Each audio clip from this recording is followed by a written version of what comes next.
Héloïse Emery emballe ses derniers cartons et les morceaux d'une vie qui a basculé.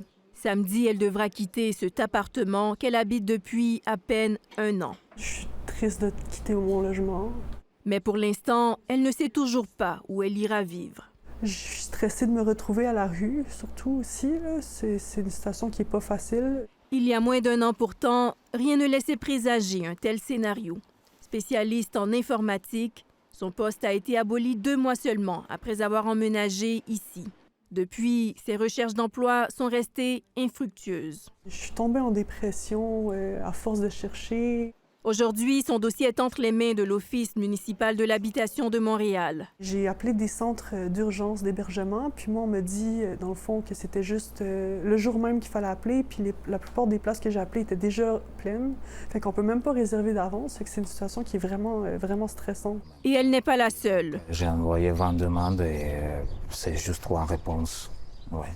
Ce locataire qui préfère garder l'anonymat doit lui aussi quitter son logement cette semaine.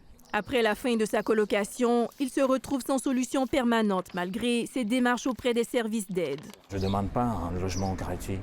Je demande juste une passerelle pour le cas d'urgence. Leurs histoires sont loin d'être uniques. Au 23 juin, plus de 3100 ménages avaient fait appel au service d'aide à la recherche de logement, soit plus de 14 % qu'à pareille date l'an dernier.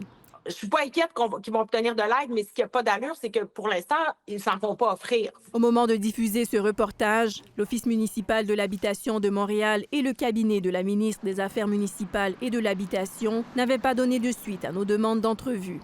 Pour Héloïse, l'espoir demeure, mais l'incertitude aussi. D'ici quelques jours, elle n'aura plus d'adresse à elle. Et une question continue de la hanter. Où pourra-t-elle reconstruire sa vie? Ici Daniel Cadjo, Radio-Canada, Montréal.